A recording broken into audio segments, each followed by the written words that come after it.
नमस्कार मंडळी. नरसिंहवाडी म्हटलं की आठवतात ते वाडीचे पेढे, वाडीची बासुंदी आणि सचिन सोमण यांचं सोमण भोजनालय. कांदा लसणाशिवाय स्वयंपाक आणि प्रचंड प्रेमाने वाढण्याची पद्धत. चला तर आज त्यांच्यासोबत जरा बोलूयात. काय वाटतंय? एकदम जबरदस्त. इंस्टाग्रामला बोलूयात ना? हो, इंस्टाग्रामला बघून आले. तुला आवडलं? बघून आले.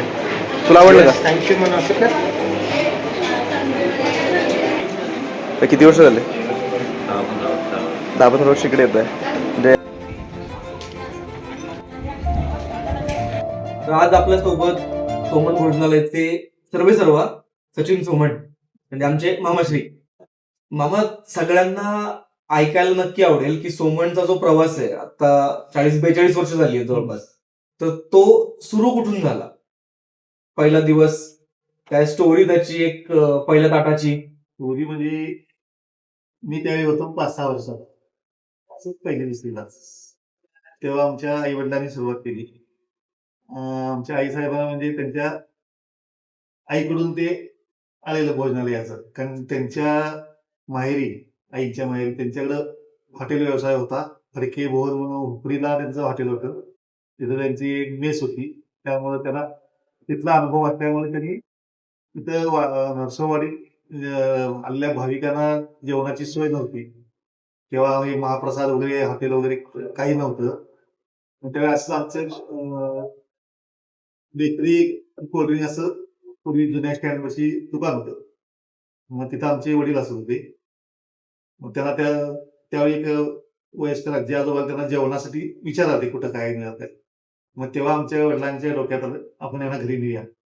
मग आमच्या आईनं विचारलं, 2 लोक येणार जेवण करतील काय?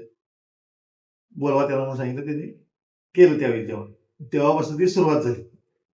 मग तेव्हा त्या आजीबाईंनी खुशीनं काय ती 2-4-5 रुपये दिलेले दोघांची मिळून. तिथून सुरुवात झाली ती.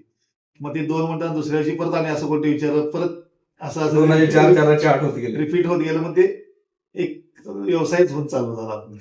तेव्हाच म्हणजे 2 ते 4 रुपये ताट, पहिलं ताट म्हणूयात आपण. म्हणजे कसं आहे, 84-85 साल म्हणजे तेवढंच ते 3-4 रुपये.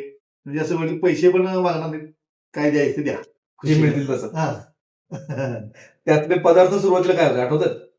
त्यावेळी असंच थोडं वरण भात किंवा आमटी, चपाती, एखादी भाजी, 4-5 मोजकेच आयटम.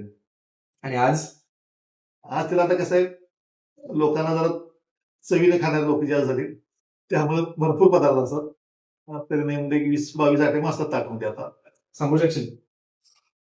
त्यामुळे जरासं मिठापासून सुरुवात, मीठ, लिंबू, मुळ्याचा चटका, गाजर लोणचं, कैरी सीझनला कैरीचं लोणचं, मिरचीचं लोणचं रेग्युलर असते. मग भोपळ्याचं भरीत किंवा गाजराचं भरीत, काकडीची कोशिंबीर, हे सगळं डाव्या साईडचं. उजव्या साईडला म्हणलं मग मिक्स भाजी, वांग्याची भाजी वाडीत आली पाहिजेच लोकांना. वाडीची वांगी प्रसिद्ध असतात.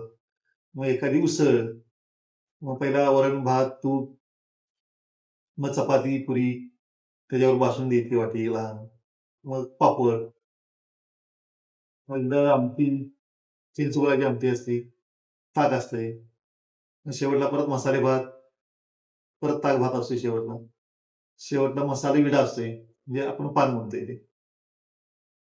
हे असं एवढं सगळे ताटात असतं.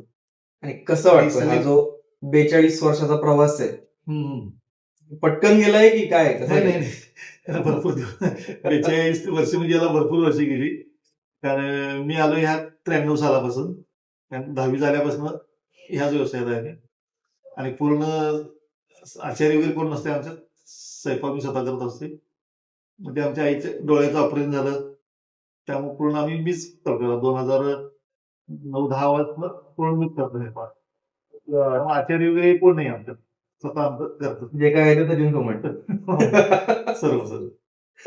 बर, अजून काय तुला नक्की सांगायला आवडेल? नक्की सांगायचं म्हणजे काय, आता फक्त आलेल्या लोकांना भरपूर पोटभर जेवण वाढणे, मनापासून वाढणे. हाच उद्देश असतो.